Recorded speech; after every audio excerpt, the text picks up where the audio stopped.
Hi everyone, Sandman here. This video is brought to you by a donation from Mr. Anonymous, and here's what he has to say. Hi Sandman, I've been watching your videos for several years now, and I've seen how your content has evolved with increasing wit and fluidity. More often than not, I agree with what you have to say, although we actually have our individual opinions. I'm a 29-year-old male from the United Kingdom who owns several of my own businesses and is studying a part-time PhD. Most people say that I'm a very handsome guy, and judging by the women that I've been with, I suppose that they're right, though my looks are fading fast. I had a NAWALT girlfriend in my early 20s, but we broke up. This was my fault. I messed up. Frustratingly though, I knew that when the relationship was over, it would be hard to ever find a unicorn girl like her again. As I approach my 30s, I've decided to go down the surrogacy route, and have saved up for about 2 years now. I'm still a purple pill man, and I do believe NAWALTs are out there, but they're extremely rare.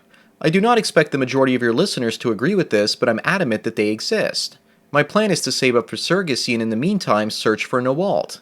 I have gone to several Eastern European countries and found the women there to be very traditional, especially in the rural villages. The mothers literally cook and clean all day.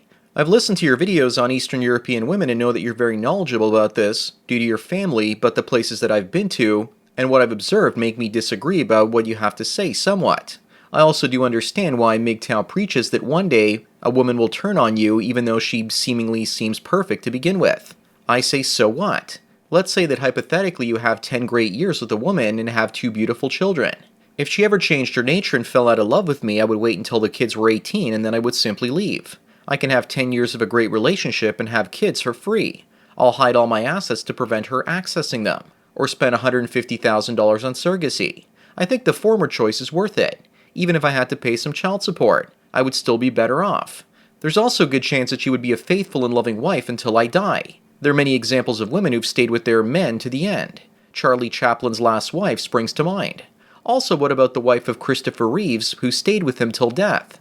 I suppose that the take-home message is this: if you're aware of female nature, you should still give women the benefit of the doubt to begin with, and then if they screw you over, just move on. Being educated by your videos, Sandman, I can tell within the first 10 minutes of meeting a woman if she's worth giving the time of day. I would like your advice on one more thing. You personally say that if you get intimate with a woman, you start developing feelings for her and start being a simp. For me, I know if I love a woman before sex. I currently have a few women that have feelings for me and we're having sex, but I know that I will never love them. I suppose that I'm using them in a way, and for me I only truly enjoy the horizontal mamba if I'm in love with a woman. This is why escorts don't do anything for me. Also, lover bots wouldn't do anything for me as I crave love, not sex. Sex with a girl that you love is a whole different dimension to something casual, for me anyways. So what am I to do? Also, if women finally woke up and went back to traditionalism, would this actually be such a bad thing?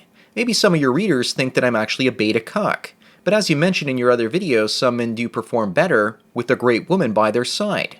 I've been alone for many years and have become self-sufficient and hardworking, but I'm the sort of guy who would not lose those skills if I had a beautiful wife by my side. Family is a desire so ingrained into me that I cannot let the idea go. I understand that I'm repeating myself and feel free to cut out whatever parts of this message that you want, but I'm not interested in 99% of the women who approach me. I just know from personal experience there is a 1% NAWALT for every 99 carousel riders. Any advice would be greatly appreciated, and please be as honest as possible. Keep up the great work and cheers. Well, Mr. Anonymous, thanks for the donation as well as the topic. Before I say my part, I want you to hear the words of the famous female nurse, Florence Nightingale. So here are some of her words, and I quote, "Women have no sympathy, and my experience of women is almost as large as Europe. And it's so intimate too. Women crave for being loved, not for loving. They scream at you for sympathy all day long. They are incapable of giving any in return, for they cannot remember your affairs long enough to do so. Instead of wishing to see more doctors made by women joining what there are, I wish to see as few doctors, either male or female, as possible. For mark you, the women have made no improvement, they've only tried to be men, and they've only succeeded at being third-rate men." Unquote. So Mr. Anonymous, don't take my word for it. Take the word of Florence Nightingale herself. But you want my advice and not hers, even though she plainly says that women do not actually crave to love others, but instead crave to be loved by others. As a man, love makes you do some crazy things, like wanting to hide your money before you get married without realizing that the divorce lawyers hire private investigators to find it. Mr. Anonymous, you're also forgetting one important thing. How are you going to attract those 1% of NAWALTs if you don't flash that cash and, as you say, your looks are fading? Are you going to impress her with your love? How do you hide the fact that you have multiple businesses? Are you going to get up in the morning and say, "Sorry honey, but I'm off to work at the glue factory," when you're really off to run your empire? You're forgetting that women are like anteaters, but instead of eating ants, they eat cash. Your plan to marry a Romanian peasant country girl sounds great, but she's going to know that you have money. You're from England. Even if you keep her in her own country and move to a bigger city, that hypergamy is still going to kick in. Bad habits will be passed down to her by other women. Most women seem to have horrible habits, as I'm sure you know by now. I enjoy watching my mother see what women in Canada are like. Her eyes are finally open. She's one of those women that can cook and clean all day. She can't believe how wasteful, untidy, and unorganized women are. And when I told her that I would want to do the surrogacy route, she pretty much objected to that. But I'm waiting for her to tell me one of these days to have a kid through surrogacy, because it would be better than handicapping myself with a Western woman. Also, Mr. Anonymous, you aren't from an Eastern European country. You will always be the outsider. I'm from Eastern Europe, and even I'm an outsider. What makes you think that they'll trust you and see you as more than a meal ticket? Your value system is completely different. Also, listen to how crazy some of the words you say sound.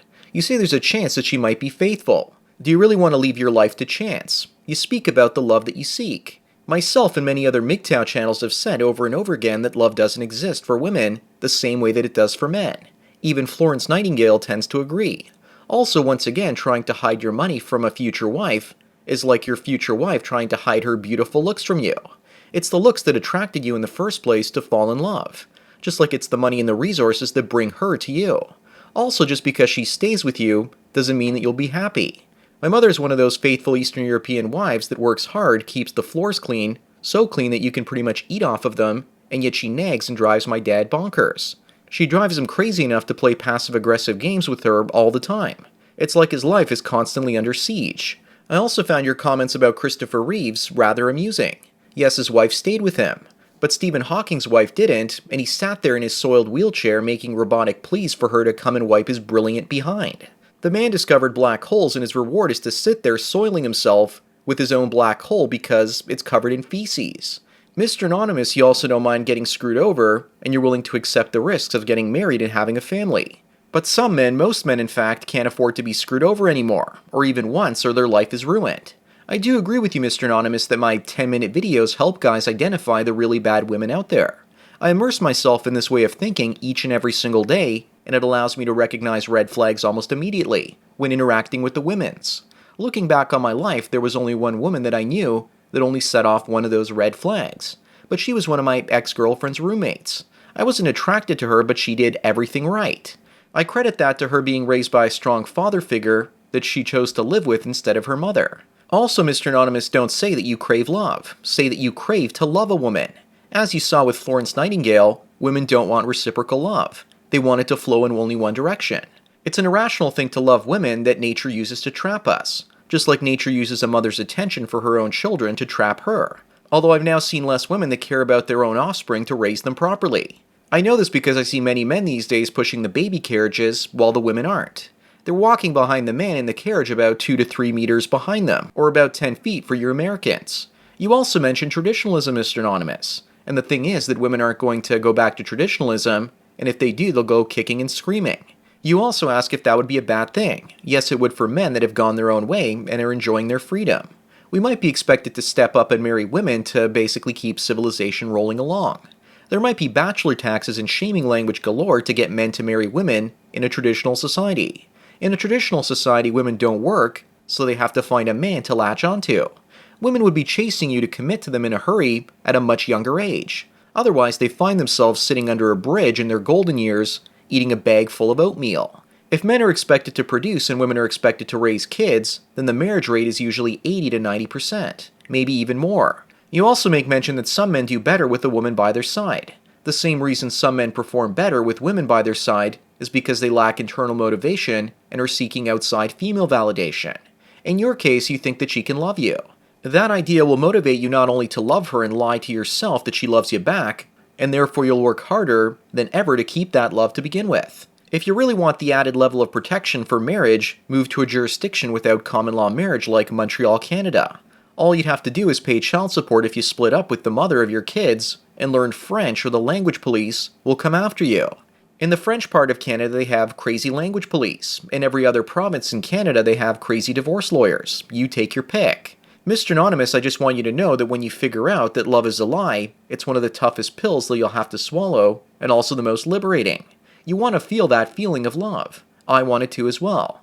But over time I noticed that love destroyed my drive to produce, and also lowered my testosterone and creativity. It turned me into a punch-drunk love zombie. I can't be that person ever again, because it would mean disrespecting myself. That's how I got over the need to feel love. Love feels good, but it hurts the future me, so I choose not to love ever again.